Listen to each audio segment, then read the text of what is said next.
ఓం శ్రీ సాయిరాం. స్వామివారి దివ్య సంకల్పం చేత తెలుపూజు శాస్త్రి గారి సంకల్ప బలం చేత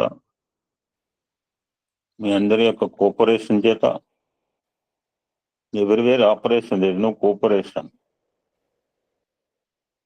నిన్నటి కార్యక్రమం చాలా దిగ్విజయంగా సాగిందండి. ఇది ఒక స్ఫూర్తి అన్నమాట. అంటే ఇటువంటి యజ్ఞాలు చేయవచ్చు, సంఘటితంగా ఉంటే ఏ యజ్ఞమని చేయవచ్చు. సో ఆల్రెడీ మనకు స్వామి మన ఇంకొక నాంది already Swami has given one more thought for అందర్ యజ్ఞ, గాయత్రి యజ్ఞ. జస్ట్ ఒక 1 hour బ్యాక్ నాకు ఒక వ్యక్తి కావాలని కాల్ చేసుకుంటున్నాయి. అదేమైందంటే ఐ ఫీల్ రాంగ్ నెంబర్. ఎల్ఐ అయితే పుల్లయ్య అని సేవ్ చేసిన. సరే ఎత్తాడు, బాగున్నారా అంటే వాయిస్ డిఫరెంట్ గా ఉంది. నేను అనుకున్న వ్యక్తి మాట్లాడట్లా. అవతల వ్యక్తి ఎవరు నాకు తెలిసింది, గుర్తుపెట్టాను. అంత గుర్తుపట్టలేదు. నాకు 700 మంది 1000 మంది ఉన్నారు నాకు గ్రూప్ లో. సరే లక్కీ మాట్లాడటం వల్ల ఏమందంటే కాకతాళీయంగా, అంటే మనం కాకతాళీయం అనుకుంటాం, ఆ కాకతాళీయం కాదు అది. ఒక 100 సంవత్సరాల పై చిలుకు ఉన్న స్వామి భక్తులతో మాట్లాడి భజన పాడమంటే సార్ ఎంత ఎంత అవలీలుగా పాడిందంటే శాస్త్రి గారు,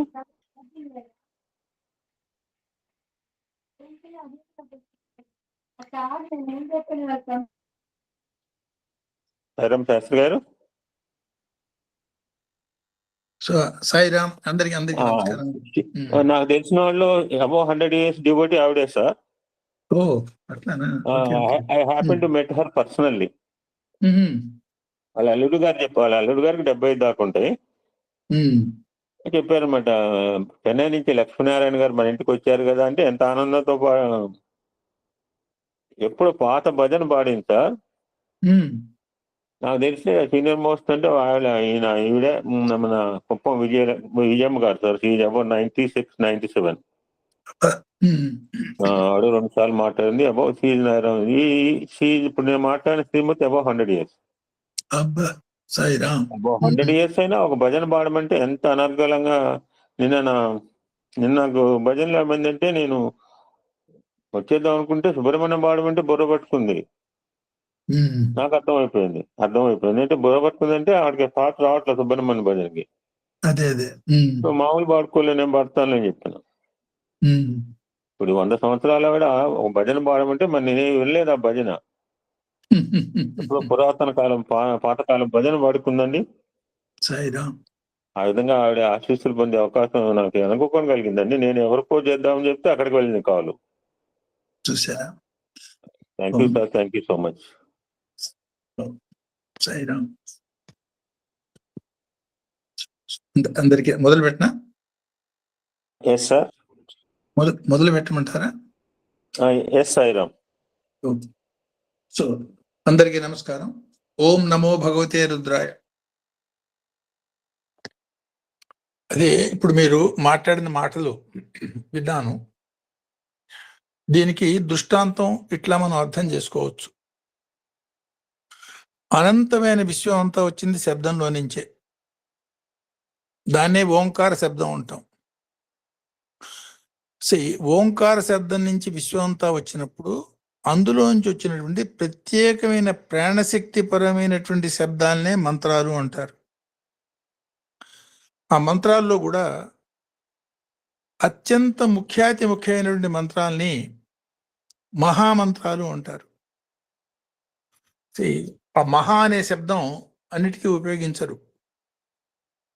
మహా అంటే మహత్తుకి సంబంధించింది, దాదాపు పరబ్రహ్మకి సంబంధించింది, సదాశివ తత్వానికి సంబంధించింది. ఈ మృత్యుంజయ మంత్రాన్ని మహామృత్యుంజయ మంత్రము అంటారు. దీనిలో అనేక రకాల బీజాక్షర సంపుటీకరణ పరంగా ఈ మంత్రాన్ని ఉపాసన చేసే విధానాలు కూడా ఉన్నాయి. ఇందులో ప్రధానంగా మనం కొన్ని తెలుసుకోవాల్సిన అంశాలు ఉన్నాయి. అవి తెలుసుకుని తర్వాత ఈ 6వ అనువాకంలో మనం ప్రవేశిద్దాం. నిన్న జరిగింది, అంత క్రితం వారం జరిగింది. అవి మహత్తరమైనటువంటి నామయజ్ఞాలు. కారణం ఏమిటంటే రుద్రపరంగా మనం చెప్పుకున్నప్పుడు రెండు పక్కల నమః నమః అన్న మంత్రాలతోనూ లేదు నమః అనే మంత్రంతో స్టార్ట్ చేసి చెప్పుకోవటంలోనూ ఆ మంత్రం యజ్ఞ రూపాన్ని సంతరించుకుంటుంది. యజ్ఞం అంటేనే త్యాగభావం. త్యాగభావంతో చేసిన ఏ పనైనా సరే 100 రెట్లు 1000 రెట్లు అనేక రెట్లు ఫలితాన్ని ఇస్తుంది అనేది భగవంతుడి యొక్క సూక్ష్మాతి సూక్ష్మమైనటువంటి రహస్యం. అందరికీ తెలిసిందే. అందరికీ తెలిసిన ఆచరణాత్మకమైనటువంటి విధానం మర్చిపోయినారు కాబట్టి అది రహస్యమైంది. అంటే రహస్యం అంటే పరిశీలించి చూస్తే గాని తెలియని విషయం అన్న పరంగా దీన్ని అర్థం చేసుకోవచ్చు. భగవంతుడి సృష్టిలో చాలా చిన్నది, చాలా అల్పమైంది, అత్యంత తక్కువ శక్తివంతమైంది అయిన భూతం ఈ భూభూతం. అన్నిటికన్నా తక్కువ శక్తివంతమైంది. అంటే నీళ్లు గట్టిగా పడితేనే భూమి కొట్టుకుపోతుంది. కాబట్టి గంగాదేవి బతిమాలి నేను వచ్చేదానికి ముందు శివుని ప్రార్థించమన్నది. మనకి ఆవాసమైన భూతం యొక్క స్థితి అది. అట్లాంటి భూభూతానికి ఉన్నటువంటి ప్రత్యేక లక్షణాలు ఒక్కసారి కనుక మనం గుర్తు చేసుకునేటట్టయితే మొట్టమొదటిది క్షమ. రుద్రమంత్రంలో మొట్టమొదటి అనువాకంలో మొదటి మంత్రంలో కశ్యప మహర్షి చెప్పిన మంత్రం ఆయన క్షమాస్వరూపుడు కాబట్టి ఆ పర్టికులర్ మంత్రాన్ని ఆయన చేత తొలి మంత్రంగా పలికిచ్చారు భగవంతుడు. సో భూమి యొక్క ఒక లక్షణం క్షమ, భక్తుడు పొందవలసిన లక్షణం క్షమ. That is number 1. దానిలో రెండో లక్షణం చూడండి, ఒక గింజ నేల మీద కనుక మనం పాతి పెడితే కొన్ని వందల గింజల్ని చేసి మనకి ఇస్తుంది కాబట్టి ఈ అనంతమైన సృష్టి ఈ మాదిరిగా బతికున్నది. అది భగవంతుడి యొక్క అత్యంత శక్తిహీన సృష్టిలో అత్యంత శక్తిహీనమైన భూతం యొక్క లక్షణం. కాబట్టి శబ్దస్వరూపుడైన భగవంతుడి యొక్క లక్షణం ఎట్లా ఉంటుంది ఒక్కసారి ఆలోచించండి. అంటే పంచబ్రహ్మలు పంచభూతాల్లో చిట్ట చివరి దాని గురించి మనం చెప్పుకున్నాం. ఈ 10 భూతాలకి అంటే పంచబ్రహ్మలకి పంచభూతాలకి ఆధారము అతీతము అయిన పరబ్రహ్మ యొక్క తత్వం ఎంత విశృంఖలంగా ఎంత అనూహ్యంగా ఉంటుంది. ఆ భావనతో మనం చేసింది విశ్వభావనతో చేసి విశ్వంలో నేను ఒకడిని అనుకున్నప్పుడు అనంతమైనటువంటి ఫలితాన్ని అందిస్తాడు అన్న మాటని అనేక రకాలుగా స్వామి చెప్పారు. దానికి దృష్టాంతంగా లౌకిక దృష్టాంతంగా స్వామి చెబుతూ చెప్పిన మాట, ఒక తల్లి బాధపడుతున్న పిల్లవాడు ఇద్దరు ఉన్నారనుకోండి. ఆ బాధపడుతున్న పిల్లవాడి యొక్క బాధని మనం ఉపశమింపజేసినప్పుడు పిల్లవాడి కన్నా కొన్ని వందల రెట్లు తల్లి సంతోషిస్తుంది. తల్లికి ఏదో ఒక సంపద ఇచ్చినట్టు ఇస్తేనో లేకపోతే వస్తువులు ఇతర వస్తువులు ఇస్తే దానికి పడే సంతృప్తి కన్నా కూడా ఆ పిల్లవాడి యొక్క బాధ నివారణ చేయటం మూలంగా తల్లి పొందే ఆనందం అఖండమైన ఆనందం అంటారు.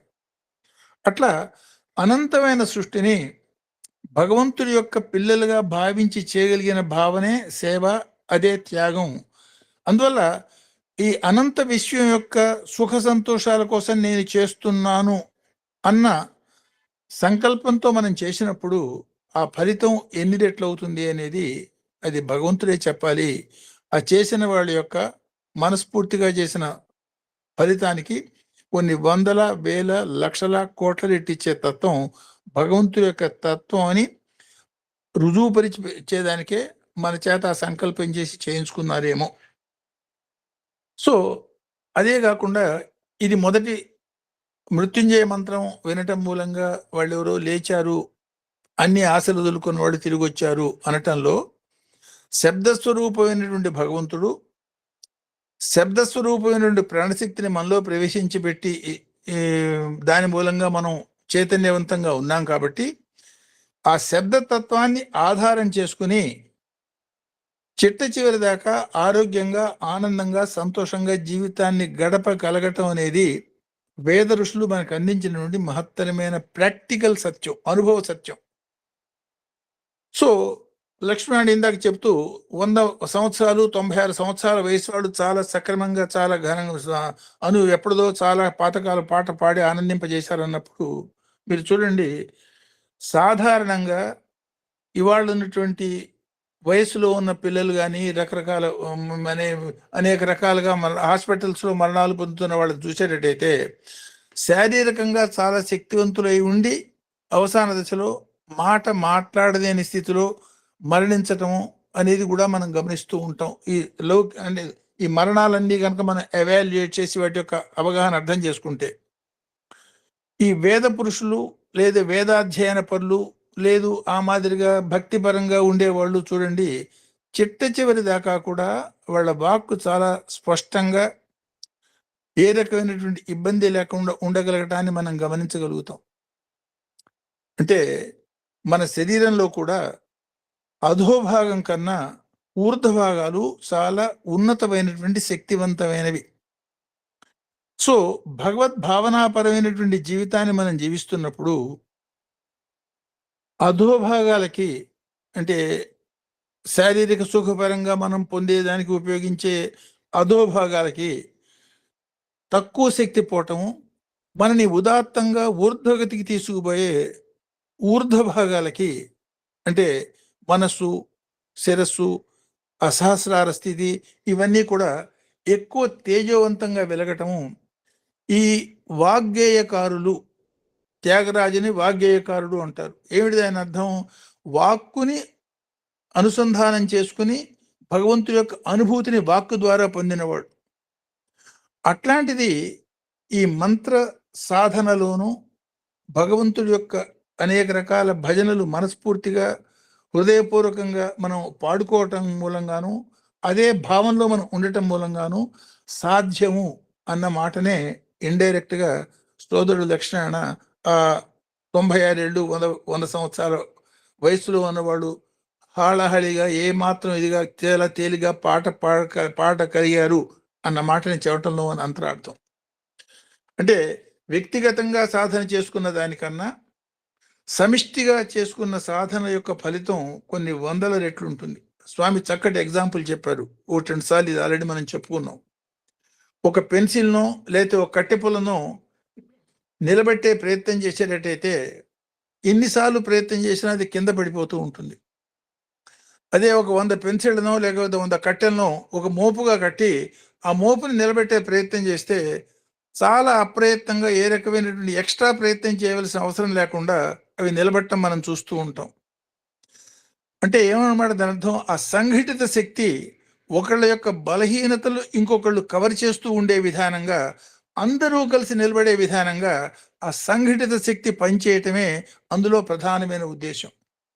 అందువలనే స్వామి ఈ అవతారంలో మానస భజరే గురుచరణం అన్న దాంతో ఆయన శ్రీకారం చుట్టింది దేనికో చూడండి. సో సంఘటితమైనటువంటి ఇప్పుడు ఇవాళ భారతదేశం ఎంతో శక్తివంతమైన భారతదేశం, ఎంతో జ్ఞానవంతమైన భారతదేశం, అఖండమైనటువంటి సంపదలు ఉన్నటువంటి భారతదేశం, ఎంతో మేధోశక్తి కల మనుషులు ఉన్నటువంటి భారతదేశం చాలా హీనాధీనంగా పనికిరాని వాళ్ళ చేతుల్లో కూడా ఓడిపోయి దాస్య శృంఖలాల్లో కొన్ని 100,000 సంవత్సరాలు గడపడానికి కారణం ఏమిటి? అనైక్యత, అసురీభావన, పరస్పర విద్వేషపరమైనటువంటి భావనల మూలంగా ఇది జరిగింది. కాబట్టి దీన్ని ఇండైరెక్ట్ గా నాశనం చేసేదానికి స్వామి ఆ మానస భజరే గురుచరణంతో విశ్వం మొత్తాన్ని సంఘటితం చేసేదానికి వచ్చిన శక్తిగా మనం కనుక భావిస్తూ ఈ సామూహిక కార్యాలు కనుక చేసేటట్టయితే ఈ ఫలం ఇంకా ఎన్నో 100 రెట్లు పెరుగుతుంది. షిరిడి అవతారం దాకా సంఘటితం అనే మాట మనకు కనపడదు. అంటే దత్తాత్రేయ, శ్రీపాద, నారసింహ, ప్రభు, సమర్థ, ఈ 5 అవతార తత్వాల్లో కూడా ఎన్నో ఉపకారాలు చేశారు. ఈ అవతారం చేసిన మహత్తరమైనటువంటి లీలలు లాంటివి ఎన్నో చేశారు వాళ్ళు. కానీ విశ్వం మొత్తాన్ని, అంటే మానవుల్ని సంఘటితపరచటం తద్వారా అనేది ఇంకా కలియుగ లక్షణం చాలా బలంగా ఉన్నటువంటి రోజులు కాబట్టి కాబోలు ఆ ప్రయత్నం మనం చేసినట్టుగా మనకి ప్రత్యేకంగా కనపడదు. ఈ ప్రయత్నాన్ని తన అవతార పరిసమాప్తిలో చిట్ట చివరిలో అఖల్ కోట్కర్ మహారాజ్, అంటే సమర్థ సద్గురు మహారాజ్, ఆయన బొమ్మల రూపంలో ఆ బొమ్మల నుండి పోగు చేసి ఇది నా సైన్యం, ఇది నీ సైన్యం అంటూ ఆటలాడుతున్నట్టుగా చేశారు అనే మాట చెప్తారు. అంటే సంఘటిత శక్తిని ఉపయోగించే ఆలోచన, ఆ ప్రేరణ అఖల్కోట్కర్ మహారాజు చివరి రోజుల్లో స్టార్ట్ కావటంగా మనం దాన్ని అర్థం చేసుకోవచ్చు. పర్యవసానంగా నెక్స్ట్ వచ్చినటువంటి అవతారం షిరిడి అవతారంలో హిందూ ముస్లింలని సంఘటితపరిచేదానికి ఆయన చేసిన ప్రయత్నంగా బ్రాహ్మణ కులంలో పుట్టి ఎవరికి పుట్టారు, ఎక్కడ పుట్టారో తెలియని విధానంగా ఒక ముస్లిం దంపతులకి దొరికి జీవిస్తూ ఇండైరెక్ట్గా ఆ సమాజంలో ఉంటూ సాధన చేస్తూ, అంటే మిగతా అవతారాలు సమాజానికి అంత ఇన్వాల్వ్ అయ్యి మనకు కనపడవు. సమాజంలో ఉన్నారు, చేశారు. సమాజంలో ఉన్న రాజుల్ని పెద్దల్ని దగ్గరికి రానిచ్చి వాళ్ళకి చేయవలసిన గైడెన్స్ ఇవ్వటం అవన్నీ చేసినా కూడా ఇది కేవలం సమాజంలోనే ఒక సాధారణ సభ్యుడిగా ఉంటూ సమాజాన్ని సంఘటితపరచడం అనే ప్రక్రియ మొదలుపెట్టింది షిరిడి అవతారంలో మనకు అనిపిస్తుంది. దాని పరాకాష్ఠ తత్వాన్ని కేవలం హిందూ ముస్లిం కాకుండా అనంత విశ్వాన్ని ఒకటి చేసేదానికి ఈ అవతారంలో 7వ అవతారంలో, ఈ సంపూర్ణమైనటువంటి సంఖ్య పూర్ణమైన 7వ అవతారంలో ఆ కార్యక్రమాలుగా మనం చూడొచ్చు. అందువల్ల సంఘటితంగా అందరం కలిసి చేసేదానికి, అందులో ఆధ్యాత్మిక పురోగతి పరంగా మనం చేసే కార్యక్రమాలకి ఎంతో ప్రాధాన్యత స్వామి ఇస్తారు అనే దానికి ఇవన్నీ నిదర్శనం. సో ఆ మార్గంలో భగవంతుడి యొక్క అనుగ్రహం మూలంగా మనం ప్రయాణం చేయగలగటం మన యొక్క అదృష్టం. సో దాన్ని ఇంకా విస్తృతంగా, ఇంకా విశాల మనోభావాలతో, ఏకాగ్రమైనటువంటి మనసుతో చేయగలిగేదానికి ఆ భగవంతుడినే మనం ప్రార్థన చేద్దాం.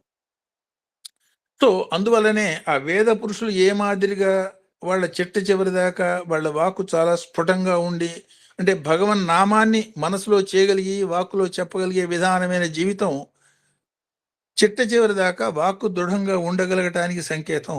అదే లక్షణాలు భగవద్భావనలో ఆ భజన మనస్ఫూర్తిగా చేస్తూ ఆ కార్యక్రమాల్లో ఉండే స్త్రీమూర్తుల్లో గమనించారు అన్న మాటని మనం అంటే వేద పురుషులు, వేదాధ్యయనం చేస్తున్న వాళ్ళు ఏ రకమైనటువంటి స్థితిలో ఉంటారో స్వామి యొక్క భక్తులు అదే స్థితిలో ఉంటారు అనే దానికి ఒక ప్రాక్టికల్ నిదర్శనంగా దాన్ని మనం భావించవచ్చు. సో ఇట్లా ఈ 2 విషయాల్ని ఇట్లా అన్వయం చేసుకున్నాక ఇవాళ మనం చెప్పుకునే రుద్రభాగంలోకి ప్రవేశిద్దాం. 5 అనుభాకాలు మనకి చేతైన విధానంగా, మనకి తెలియని విధానంగా కొన్ని వివరాలు మనం చెప్పుకున్నాం. ఈ 6వ అనువాకం యొక్క పీఠికని ఇవాళ 6వ అనువాకం ప్రధానంగా మనకి ఏం చెప్తుంది, మిగతా అనువాకాలతో దీన్ని ఎట్లా సమన్వయం చేసుకోవాలి, ఈ వివరాలు చెప్పుకుని, సో మోస్ట్ ప్రాబబ్లీ నెక్స్ట్ సోమవారం నాడు నేను ఉండకపోవచ్చు, ఆ పై సోమవారం నాడు ఈ అనువాకంలో ఉన్న మంత్రాలని వివరంగా ఒక్కొక్కటి విడిగా మళ్ళీ చెప్పుకునే ప్రయత్నం చేద్దాం. సో ఈ 6వ అనువాకంలో మొత్తం మనకి 15 మంత్రాలు మనకు కనపడతాయి. ఈ 15 మంత్రాల యొక్క ద్రష్ట మనం చూసేటట్టయితే సాక్షాత్ భగవాన్ ద్రష్ట అంటారు. భగవంతుని గురించే మనం చెప్తున్నాం, ఆ రుద్ర తత్వాన్ని గురించి మనం మాట్లాడుకుంటున్నాం. ఈ మంత్రాలకి ద్రష్ట కూడా భగవంతుడే అంటున్నాం. భగవంతుని చూడటం ఏమిటి అనేది ఒక ప్రశ్న వస్తున్నప్పుడు సాధకుడు తన యొక్క ఆత్మ దర్శనం చేసుకున్న విధానంగా, అంటే తనే ఆత్మ, తన ఆత్మని తనే దర్శిస్తున్నాడు. తన ఆత్మని తను దర్శించగలిగిన వాడే విశ్వాత్మని అందరిలోనూ ఆత్మస్వరూపంగా దివ్యాత్మ స్వరూపులారా అని స్వామి మన అడ్రస్ చేసే విధానంగా అందరిలో ఉన్నటువంటి ఆత్మతత్వాన్ని దర్శించగలుగుతాడు అన్నదానికి సంకేతంగా, అంటే ఈ రుద్ర మంత్రాలు మనని ఏ దోవలో తీసుకుపోతున్నాయి, ఏ గమ్యాన్ని మనం చేర్చబోతున్నాయి అనే దానికి ఆధారభూతంగా భగవంతుడు ద్రష్టే, భగవంతుణ్ణే దర్శించటం అనే మాటని మనం అన్వయం చేసుకోవచ్చు. సో ఈ మంత్రాలు కనుక మామూలుగా చూసేటట్టయితే చాలా సింపుల్గా అతి సాధారణమైన శబ్దాలతో, అతి సాధారణమైన అర్థాలతో మనకు కనపడుతూ ఉంటాయి. ఇప్పుడు ఫర్ ఎగ్జాంపుల్ ఈ మొట్టమొదటి మంత్రం మనం చూసేటట్టయితే జ్యేష్ఠాయచ కనిష్ఠాయచ, ఓం నమో జ్యేష్ఠాయచ కనిష్ఠాయచ. దాన్ని మామూలు అర్థం చూసేటట్టయితే ఏముంది, పెద్దవాడా చిన్నవాడా నీకు నమస్కారం, పూర్వజాయచ అపరాజ, ముందు పుట్టినవాడా వెనక పుట్టినవాడా నీకు నమస్కారం, మధ్యమాయచ అపగల్భాయచ, శక్తివంతుడా శక్తిహీనుడా నీకు నమస్కారం, ఈ మామూలు అర్థాలు ఇంతే ఉంటాయి. ఇట్లా శ్రవాయచ ప్రశ్రవాయచ, శబ్దము దాని యొక్క ప్రతిధ్వని, ఈ రెండు స్వరూపాలకి నమస్కారం. మామూలుగా చూసినప్పుడు అత్యంత సాధారణంగా నిత్య కృత్యంలో మనం అనుక్షణం అనుభవించే విధానంగా ఇవన్నీ ఉంటూ ఉంటాయి. సో కొంచెం లోతుగా కనుక ఆలోచించేటట్టయితే, అంటే ప్రాపంచిక దృష్టితో వీటిని కనుక మనం చూసేటట్టయితే, ఈ మంత్రాల్లో అనేక రకాలైనటువంటి యుద్ధాలకి సంబంధించిన ఆయుధాలు, కవచాలు, బిల్వినేచ కవచనేచ అంటే ఏంటి, పొట్టకి తొడిగే కవచం, హృదయానికి తొడిగే కవచం, శిరస్సుకి తొడిగే కవచం, భుజాలకి తొడిగే కవచం, ఈ మాదిరి ఇట్లాంటివి కనపడుతూ ఉంటాయి. అంటే యుద్ధంలో రక్షణాత్మకమైనటువంటి భావానికి సంబంధించిన వివరాలు మనకు కనపడుతూ ఉంటాయి. యుద్ధంలో గెలవాలంటే ముందు బతికుండాలి, బతికుండి తర్వాత జయించాలి. సో బతికుండడానికి రక్షణ, జయానికి జయం. సో రక్షణాత్మకమైనటువంటి జయం కోసం ఈ సంబంధమైనటువంటి ఈ ఆయుధాలను చూడటాన్ని, ఆయుధాలు ఈ మంత్రాల్లో చెప్పబట్టాన్ని లౌకిక దృష్టిలో చూసినా కూడా జీవితం అనేది ఒక మహత్తరమైన సంగ్రామం. ఆ సంగ్రామం యొక్క ధ్యేయం అమృతత్వం. నిన్న మనం చెప్పుకున్నటువంటి మృత్యుంజయ మహామంత్రం అంతా కూడా రుద్రమంత్రాల యొక్క సారం అనొచ్చు. అంటే రుద్రమంత్రాల యొక్క సారం ఏమిటి?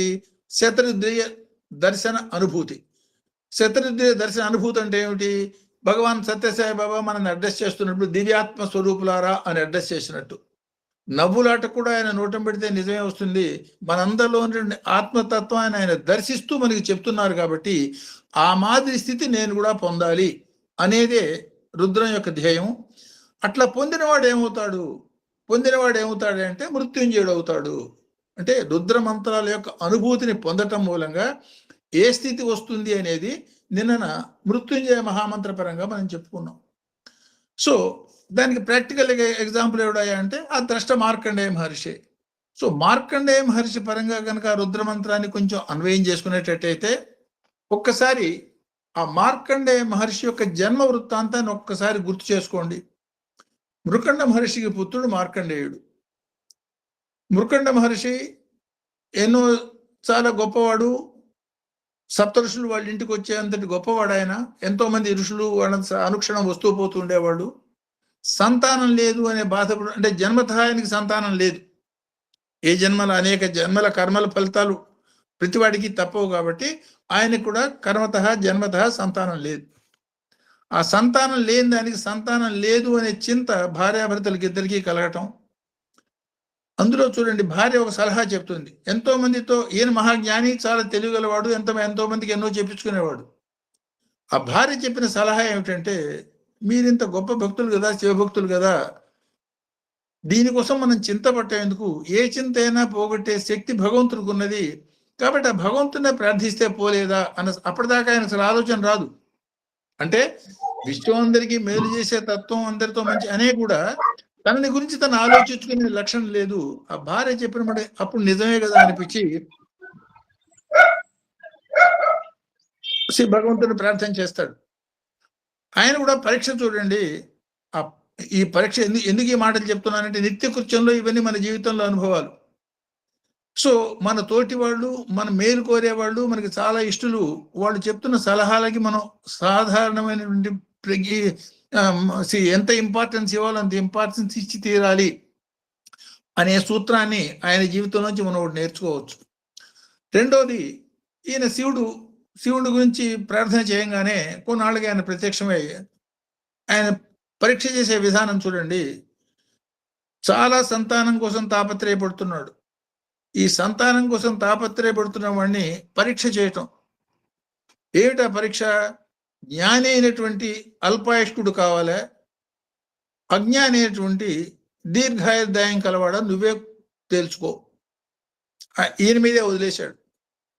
సంతానం కోసం పాకులాడేవాడు మామూలుగా ఏముంటాడు, చాలా కాలం ఆ పిల్లలు నాతో పాటు ఉండాలి, తల కొరుగు పెట్టేవాడు ఉండాలి, ఇట్లా కూడా మనం ఆలోచిస్తూ ఉంటాం. సో అంటే మనం చచ్చిపోయిన తర్వాత కూడా వాడు బతుకుంటూ మనకేదో చేయాలి, ఇట్లాంటి ఆలోచనలే సాధారణంగా సమాజంలో ఉంటూ ఉంటాయి. ఒక్క క్షణం కూడా ఆలోచించకుండా ఆయన కోరిన కోరిక, అజ్ఞాని నాకెందుకు స్వామి, అల్పాయుష్కుడైన జ్ఞానినే ఇవ్వమంటాడు. అంటే ఎట్లాంటి కోరిక కోరుకోవాలి, పరీక్ష పరంగా ఆలోచించేటట్టయితే భగవంతుడు ఎప్పుడూ పరీక్ష పెడుతూనే ఉంటాడు. కాకపోతే పరీక్షలో గెలిచేదానికి స్వామి, పరీక్షలో గెలిచే స్థితి కూడా నువ్వే నాకు ఇవ్వి అని శరణాగత భావంతో ఉన్నవాడికి గెలవటం తేలిక అని స్వామి ఎన్నోసార్లు చెప్పిన మాటని ఈ పరంగా వీళ్ళ జీవిత పరంగా ఒకసారి మనం గుర్తు చేసుకోవచ్చు. సో పరీక్ష పెట్టద్దు అనే మాట ఎప్పుడు అడగకూడదుట. పరీక్షలో నన్ను పాస్ చేయమనే మాట అడగచ్చుట. అంటే ఏమిటి అర్థం? ఎప్పుడు నీ పురోగతి కోరుకో, ఉన్న చోటే ఎక్కడేసిన గొంగళి అక్కడే ఉన్నది అన్న మాదిరిగా ఉండమోక అన్న మాటని ఇండైరెక్ట్ గా చెప్పటం.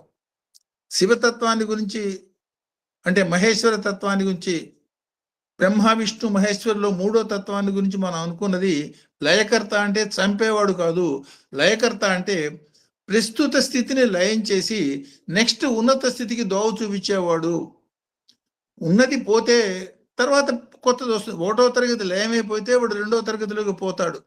అట్లా ప్రస్తుత జీవితం యొక్క స్థితి లయాన్ని చేసి అంతకన్నా ఉన్నత స్థితి ఇచ్చేదానికి లయం కావటం.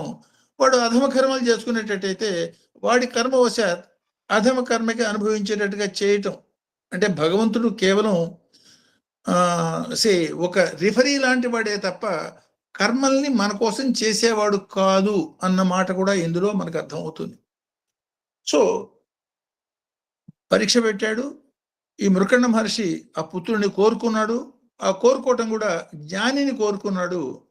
అల్పాయుష్కుడు జ్ఞాని కాబట్టి 16 సంవత్సరాల వయస్సు అనేది శివ సంకల్పం ప్రకారం ఇచ్చిన వయసే 16 సంవత్సరాలు. ఇక తర్వాత కథ, ఈయన ఎవరు వచ్చినా సరే, ఇంటికి ఏ మహానుభావుడు వచ్చినా సరే వాళ్ళందరికీ తను నమస్కారం చేస్తూ ఈ పిల్లవాడి చేత నమస్కారం చేయించేవాట. ఏమిటి ఆయన ఉద్దేశం? ఎవరన్నా దీర్ఘాయుష్మాన్ భవాన్ దీవిస్తారేమో. వచ్చిన వాళ్ళందరూ కూడా చాలా సుఖాలు, సంతోషాలు, ఆనందాలు, ఇవన్నీ జరగాలని అనేవాళ్ళు తప్ప ఎవ్వరూ ఇతన్ని దీర్ఘాయుష్మాన్ భవ అనేవాళ్ళు కాదుట. అందులో మనం తెలుసుకునే రహస్యం ఏమిటంటే భగవత్ సంకల్పానుసారమే కర్మ ప్రతికర్మ.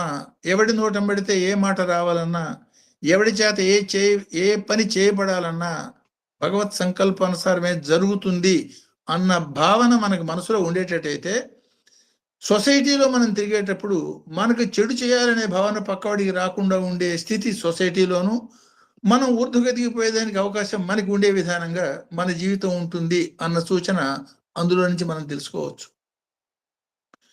ఒక సందర్భంలో సప్తఋషులు వస్తారు. సప్తఋషులు రాగానే ఈ పిల్లవాడు నమస్కారం చేయగానే వాళ్ళు 7 దీర్ఘాయుష్మాన్ భవ అంటారు. ఈయన చాలా సంతోషపడతాడు. ఇంతలోకి నారద మహర్షి అక్కడికి రావటం, స్వామి మీరు చెప్తున్నది శివ సంకల్పానికి వ్యతిరేకంగా మీరు చెప్తున్నారు. శివుడు ఆయనకి 16 సంవత్సరాలు ఆయుర్దాయం ఇచ్చినప్పుడు మీరు దీర్ఘాయుష్మాన్ భవ ఎట్లా చెప్తారు అనే మాట ఈయన అడుగుతాడు. అప్పుడు వాళ్ళు చెప్పిన మాట శివ సంకల్పానుసారం లేకుండా మా నోటం పెడితే మాట ఎట్లా వస్తుంది?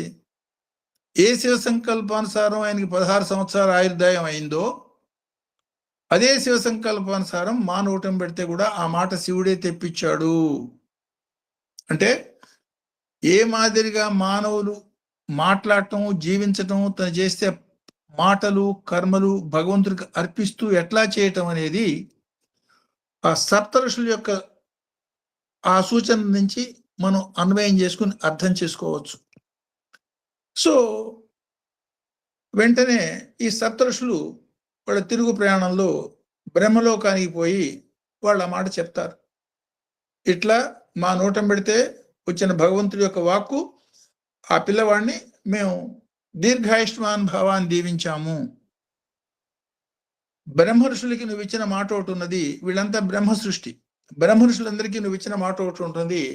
మీ మాట ఎప్పుడూ పొల్లు పోదు అనే మాట నువ్వు ఇచ్చావు కాబట్టి ఆ మాట పొల్లు పోకుండా ఎట్లా కావాలో తమరే చూడండి అని బ్రహ్మకు నమస్కారం చేసి వాళ్ళు వెళ్ళిపోతారు. సరే, ఇప్పుడు బ్రహ్మకి పట్టది ఈ బాధ్యత. 16 సంవత్సరాల ఆయుర్దాయంతో శివ సంకల్పానుసారం మార్కండేయుని ఆయన సృష్టించాడు. మార్కండేయుని సృష్టించినప్పుడు వీళ్ళు దీర్ఘాయుష్మాన్ భవ అన్నారు. మళ్ళీ ఆయనే వచ్చి ఈయనకి చెప్పింది ఈ ఓం నమ శివాయ, ఈ మృత్యుంజయ మహామంత్రాన్ని ఈయనకి ఉపదేశించి, నాయన ఆ మృత్యుంజయుడే నువ్వు పట్టుకో, ఏం కావాలో అన్ని ఆయన సంకల్పానం జరుగుతాయి. అంటే బ్రహ్మ సృష్టి చేస్తున్నా, ఎవరెవరికి ఎంతెంత ఆయుర్దాయాలు ఇస్తున్నా, వీటి అన్నిటి వెనకాల కూడా శివ సంకల్పం ఉన్నది. దాని ప్రకారమే ఇవి జరుగుతాయి. అందులోంచి వచ్చిన కారికే శివుడు ఆజ్ఞ లేని చీమైనా కుట్టదు అనే కొలాక్యుల్గా మనం మాట్లాడుకునే ప్రావెర్బియల్ స్టేట్మెంట్. అంటే శివ సంకల్పానుసారమే బ్రహ్మ చేస్తాడు, ఆ శివుడే పరబ్రహ్మ అనే తత్వాన్ని ఆ సంఘటన, ఆ బ్రహ్మ యొక్క వాక్కుల్లోంచి మనం తెలుసుకోవచ్చు. ఈయన ఇచ్చిన అప్పటికే దాదాపు 10-12 ఏళ్ళు 13 ఏళ్ళు వచ్చేసి ఉంటాయి. యుక్త వయస్సు, చిన్న పిల్లవాడు, ఆల్రెడీ చదువుకుంటున్నాడు, పోయి నమస్కారం చేయటం, వేదాధ్యాయం ఇవన్నీ చేస్తున్నాడంటే ఓ 10-12 సంవత్సరాలు, ఇంకా 2-3 ఏళ్ళ వయసు మాత్రమే ఉన్నది. ఆ ఇచ్చిన కాలాన్ని ఏమాత్రం దుర్వినియోగం కాకుండా కాలాన్ని సద్వినియోగం చేయటం ఎట్లాగూ, దాని యొక్క ఫలితం ఏమిటి అనేది మార్కండేయ మహర్షి యొక్క జీవితంలో మనం తీసుకోవచ్చు. ఈ అనువాకానికి ఆ మార్కండేయ మహర్షికి అనుసంధానం సంబంధం ఏమిటయ్యా అంటే, అది కూడా చూడండి, 5వ అనువాకం పూర్తి చేసి 6వ అనువాకం మొదలు పెట్టుకోబోయే ముందు మధ్యలో మనం మృత్యుంజయ మహామంత్రం చెప్పాం. ఈ మృత్యుంజయం అనేది ఏమిటి? కాలమృత్యు నివారకం, అకాల మృత్యు నాశకం. నిన్న మనం చెప్పుకున్న సంకల్పం కూడా అందరి భక్తులకి అవే మనం చెప్పుకున్నాం. సో ఈ అనువాకాన్ని కూడా కాలానువాకం అంటాం. ఈ కాలాన్ని, సమస్తాన్ని లయం చేసే కాలం యొక్క దర్పాన్ని దమింపజేసే శక్తి కేవలం పరమాత్ముడికి మాత్రమే, కాలకాలుడికి మాత్రమే ఉన్నది. కాబట్టి ఆ కాల స్వరూపుడైన భగవతత్వాన్ని కాలంలో మనం, అంటే ఏ కాలం, ఎంతకాలం మనకి ఇచ్చారో అంతకాలంలోనే పట్టుకోవాలి అన్న మాటని మార్కండేయ మహర్షి యొక్క జీవిత సత్యంలో నుంచి మనం అర్థం చేసుకోవచ్చు. అంటే 13-14 సంవత్సరాల వయసులో ఉన్న పిల్లవాడికి ఈ మాట తెలిసి తెలియంగానే బ్రహ్మ ఎప్పుడైతే రహస్యం చెప్పి ఉపదేశం, మృత్యుంజయ మంత్రం ఉపదేశించి, పంచాక్షి మహామంత్రం ఉపదేశించి ఎప్పుడైతే సాధన చేసుకోమన్నాడో, ఒక్క క్షణం కూడా వేస్ట్ చేయకుండా సంపూర్ణ శరణాగత భావంతో ఆ తపస్సు మొదలుపెట్టాడు, ఆ నామ జపం మొదలుపెట్టాడు. ఆయన మనం భజన చేసినట్టుగానే ఆయన మంత్ర జపం చేశాడు. ఆ మనస్ఫూర్తిగా చేసిన మంత్ర జపానికి ఈయనకి జరిగినవి, జరుగుతున్నవి అన్నీ కర్తలామలుగా అవుతున్నాయి, అన్నీ తెలిసిపోతున్నాయి. వాటి మీద, వేటి మీద ఆయనకి దృష్టి లేదు. అంటే సాధకులు అనేక రకాల, ఈ సాధనలో జరిగే అనేక రకాల సాధనలు, పేరు ప్రతిష్టలు, డబ్బు, అనేక రకాలు వస్తూ పోతుంటాయి. ఈ వస్తున్న వాటి మీద దృష్టి పెట్టకూడదు. పెట్టేటట్టయితే వాటి వెంట, అది భగవంతుడి యొక్క పరీక్ష కాబట్టి, ఈ ప్రధానమైన లక్ష్యం వదిలిపెట్టి అప్రధానమైన వాటి వైపు మళ్ళీ మన మార్గం వెళ్ళిపోతుంది. కాబట్టి జాగ్రత్త అన్న పరమైన సంకేతాన్ని ఆయన చేస్తున్న సాధనలో నుంచి మనం తెలుసుకోవచ్చు. మార్కండేయ మహర్షి యొక్క సాధనలో నుంచి మనం తెలుసుకోవచ్చు. సరే, అన్నీ కనబడుతున్నాయి.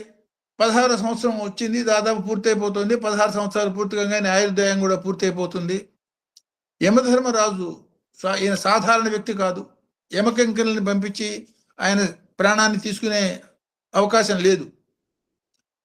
సాక్షాత్ యమధర్మరాజే స్వయంగా వచ్చాడు. వస్తున్నటువంటి యమధర్మరాజు ఎవరికి కనపడ్డు. ఎవరికి కనపడేది యమధర్మరాజు ఈయన యొక్క సంకల్ప బలం, ఈయన యొక్క సాధనా బలం మూలంగా మహానుభావుడిగా, జ్యోతిర్మయ స్వరూపుడుగా కనపడుతున్నాడే. ఆయన కనపడంగానే నమస్కారపూర్వకంగా నమస్కారం చేసి చెప్తాడు. ఈయన నమస్కారం చేయగానే యమధర్మరాజుకి సంతోషం, భయం అన్నీ కలుగుతాయి. ఎందువల్ల? ఎవడి దృష్టికి కనపడేది యమధర్మరాజు ఈయన కనపడ్డాడంటే అర్థం ఏమిటి? ఆయన స్థితి ఏమిటి, ఏ స్థితిలో ఉన్నాడు, ఎట్లాంటి వాడు అనే మాట యమధర్మరాజుకి అర్థమయ్యి సంతోషపడతాడు. సో భగవత్ సంకల్పానుసారం అన్ని జరుగుగా అని జీవిస్తాడు. ఎందుకని చిరంజీవి అని అనలేడు, ఆయన వచ్చిందే ప్రాణం తీసేసేదానికి.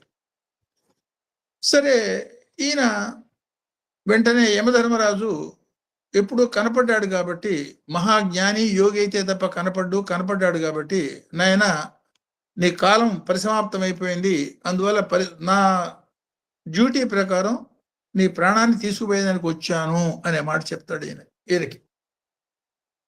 ఈయన ఒప్పుకుని ప్రాణం ఇచ్చేస్తే ఏమయ్యేదో మనకి తెలియదు. మనకి జీవితంలో భగవత్ సంకల్పానుసారం జరుగుతున్న కార్యాలని కూడా ఎట్లా అదే భగవత్ సంకల్పానుసారం దాన్ని తొలగించవచ్చు అనే మాట మనకి చెప్పేదానికి దృష్టాంతంగా ఆయన జీవితాన్ని ఏర్పాటు చేసి ఉండొచ్చు భగవంతుడు. అందువల్ల ఈయనకి కలిగిన సంకల్పం ఏమిటంటే ప్రాణత్యాగం చేద్దాము అన్న సంకల్పం ఈయనకి కలగలేదు.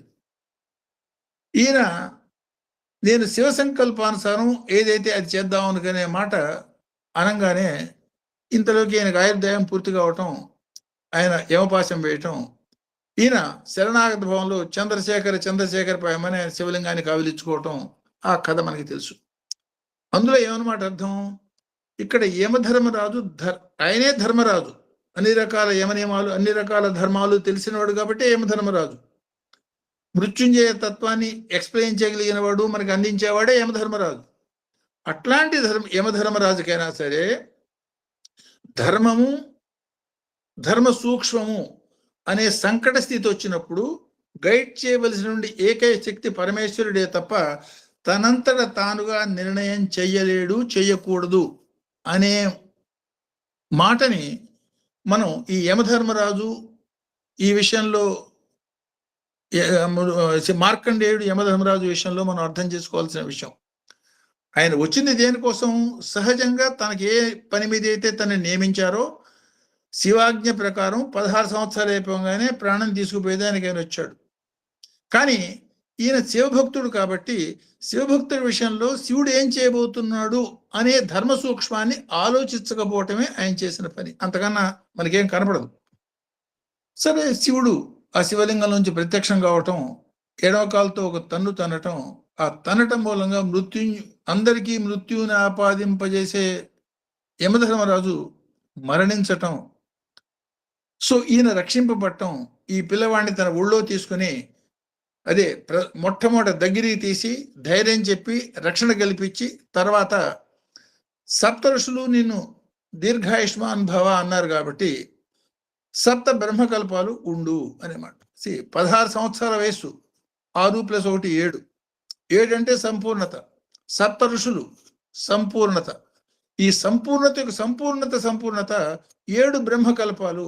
ఆ సంపూర్ణంగా నువ్వు ఏమేం చేయదలుచుకున్నావో లోకానికి ఆదర్శంగా మహామృత్యుంజయ మంత్రం యొక్క తత్వం ఏమిటో తెలిపే విధానంగా చిరంజీవై బ్రహ్మకల్పాలుండు అన్న పరంగా.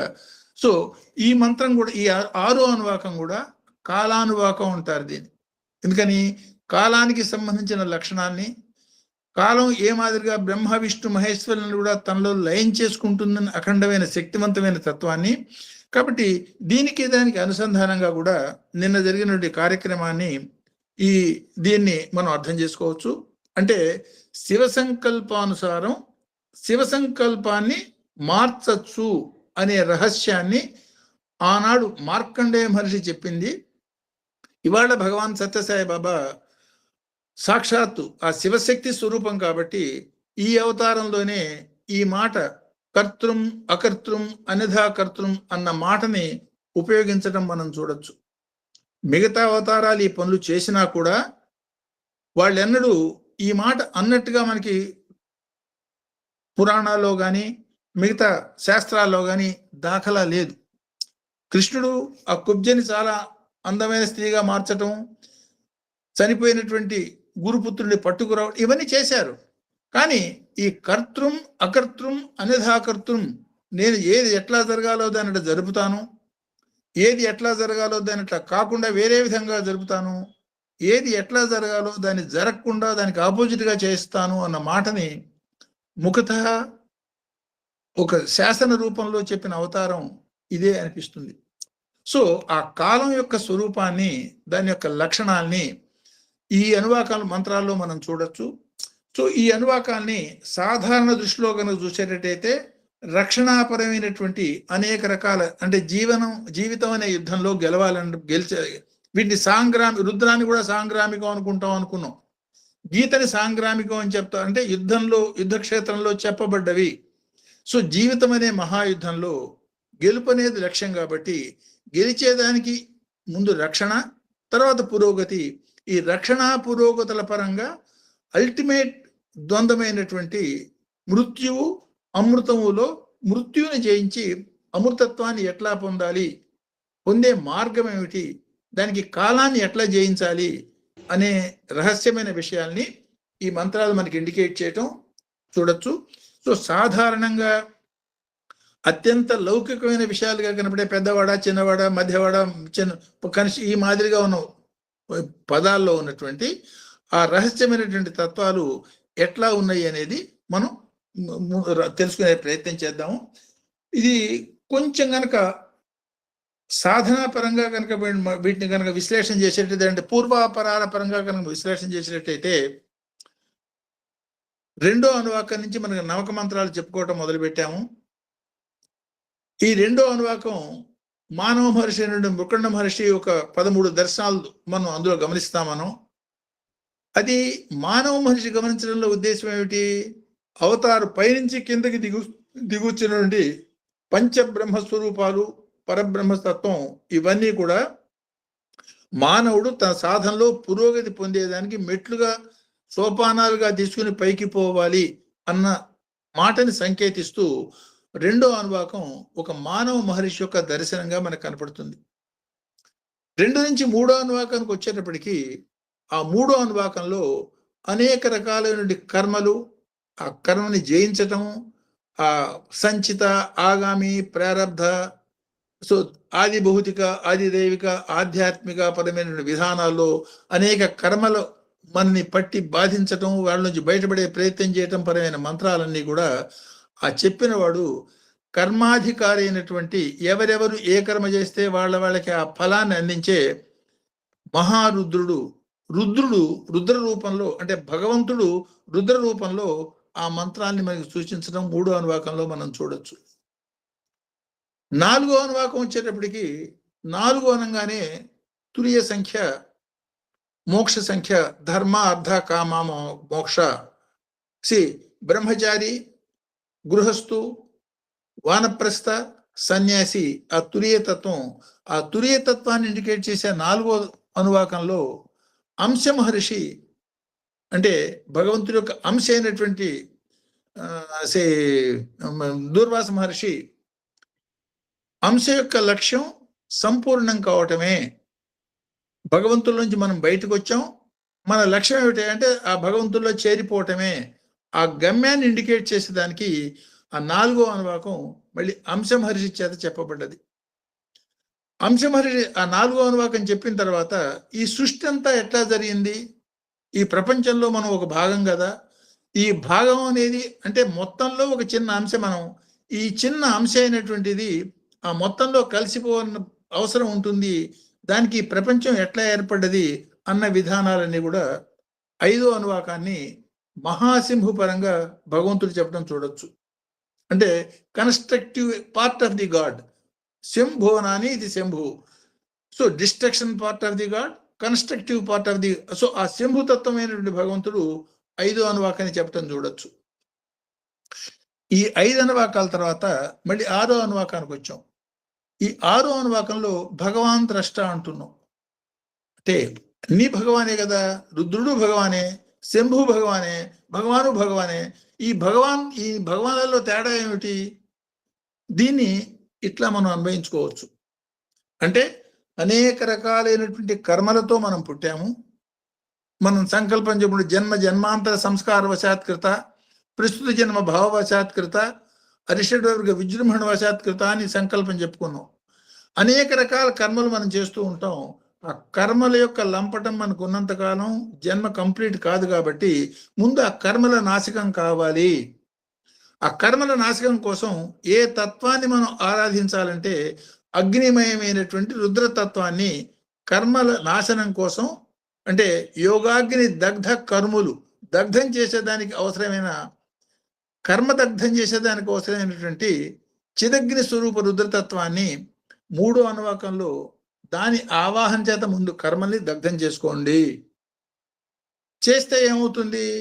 శంభువనాని 5వ అనువాకానికి వచ్చేటప్పటికి కేవలం కర్మలు దగ్ధం చేసుకున్నాను, కర్మలు దగ్ధం చేసుకున్నప్పుడు మళ్ళీ మీరు కాలాన్ని సక్రమంగా సద్వినియోగం చేసుకునేదానికి శంభువనాన్ని, విశ్వానికి హితమైనటువంటి ఆలోచనలు, కార్యాలు, స్వామి చెప్పిన సేవా కార్యక్రమాలు, సత్సంగాలు ఏ మాదిరి చేయటం మూలంగా నీకు హితం, కుటుంబానికి హితం, విశ్వానికి హితం, అట్లాంటి విశ్వహితమైనటువంటి కార్యక్రమాల్లో ఉండి కొత్త కర్మలు చేయకుండా ఉండండి అన్న సంకేతాన్ని శంభు ద్రష్టగా చేసినటువంటి 5వ అనువాకం చెప్తే, ఈ 2 ద్వంద్వాలు దాటినప్పుడు మాత్రమే ద్వంద్వాతీతమైనటువంటి భగవత్ స్వరూపం భగవాన్ అంటే భాసురత్వం, గమ్యం, వాసస్థానం అయినటువంటి స్థితి లభ్యమవుతుంది.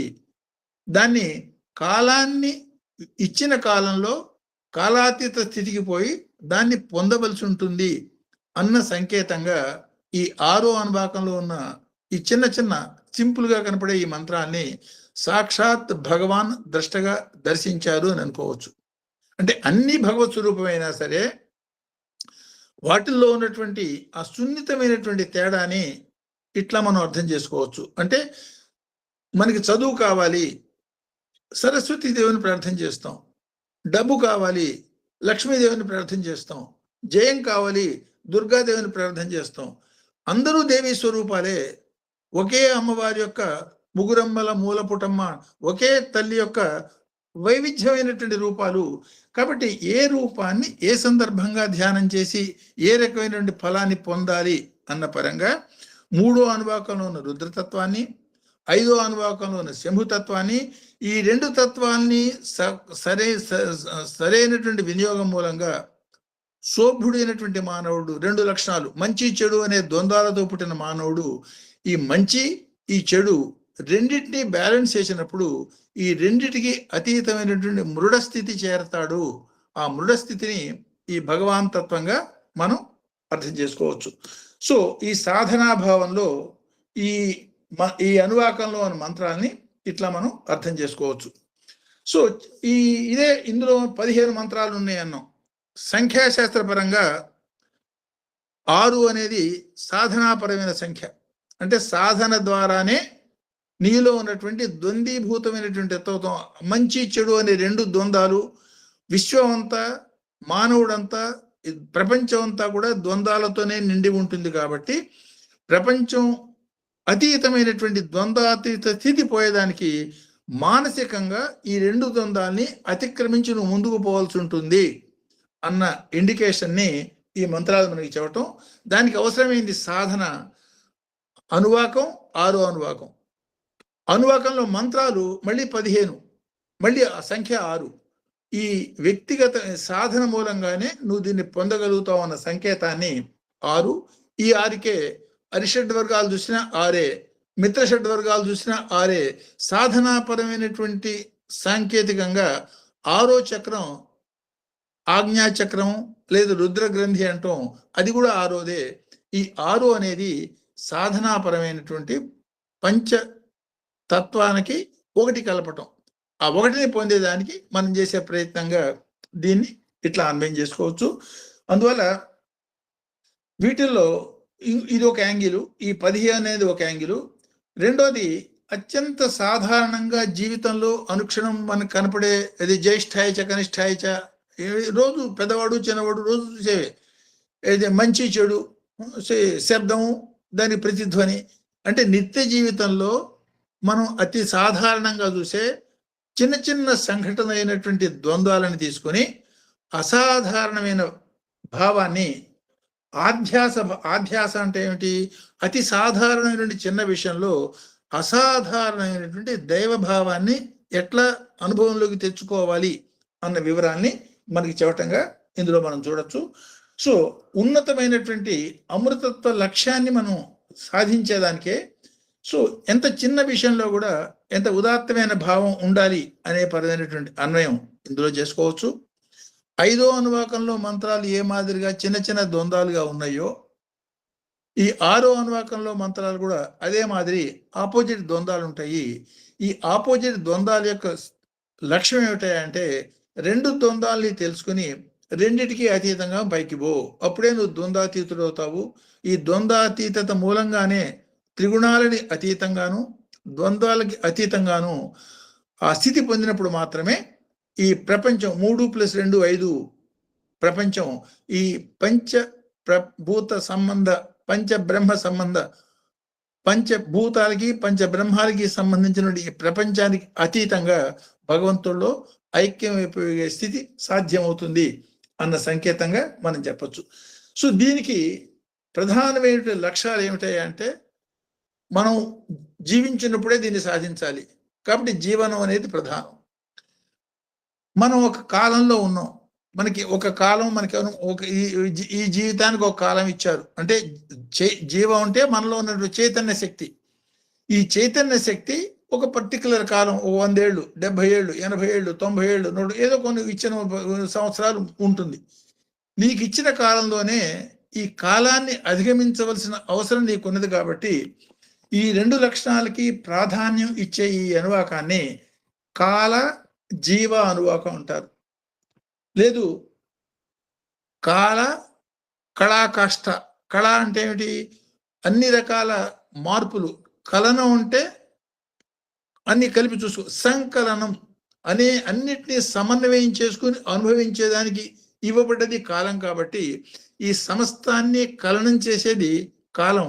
కాబట్టి ఇచ్చిన కాలంలోనే ఉన్న మంచి చెడుల్ని సమన్వయం చేసుకుంటూ రెండింటిని దాటి అతీతమైనటువంటి భగవతత్వాన్ని మనం చేరాల్సి ఉంటుంది అన్న సంకేతాన్ని ఈ అనువాకం మనకి ఇండికేట్ చేస్తుంది. కాబట్టి దీన్ని కాల జీవ అనువాకం అని కానీ, లేదా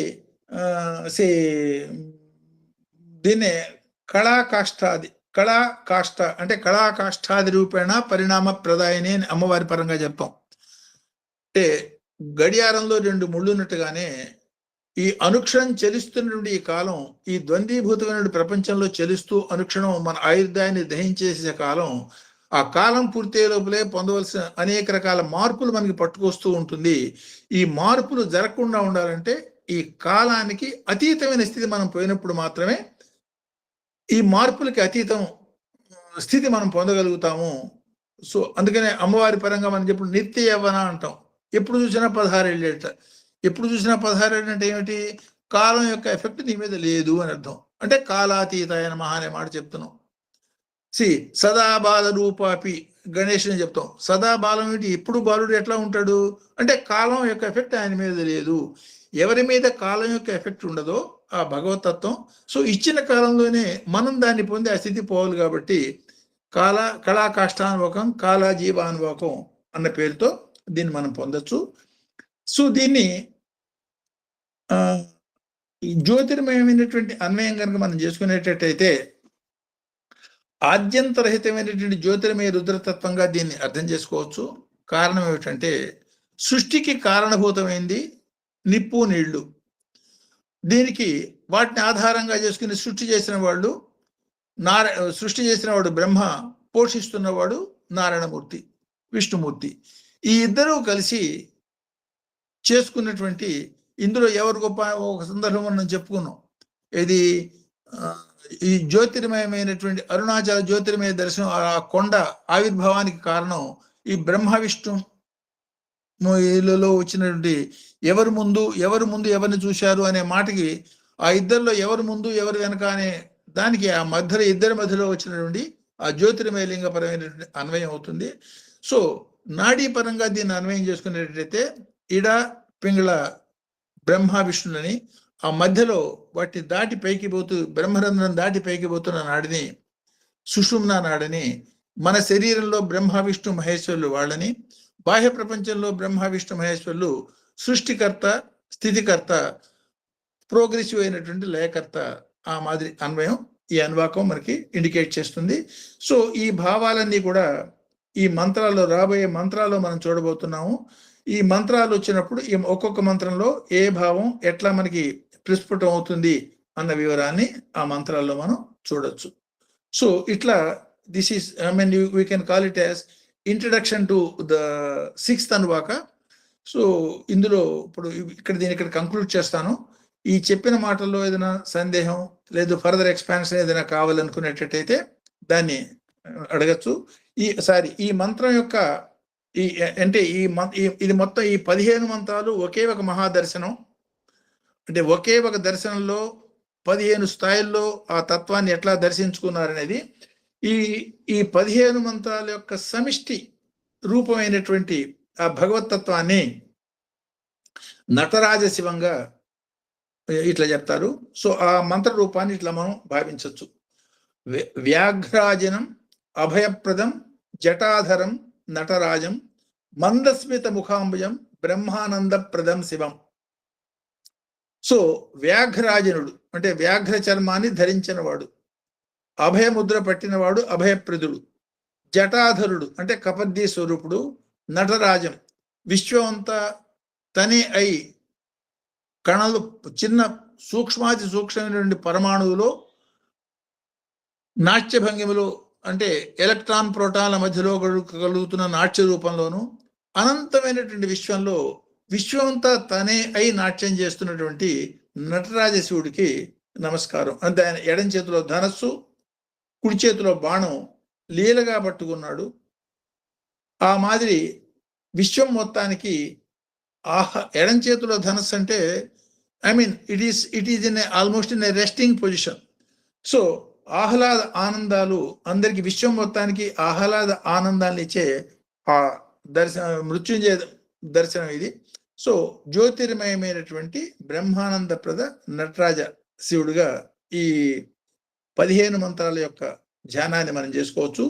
సో పులిచర్మధారి, కపర్ది, ధనుర్బాణధరుడు, త్రిపుర నాశనంలో స్థిరుడే రూపాన్ని ఇక్కడ మనం భావించవచ్చు.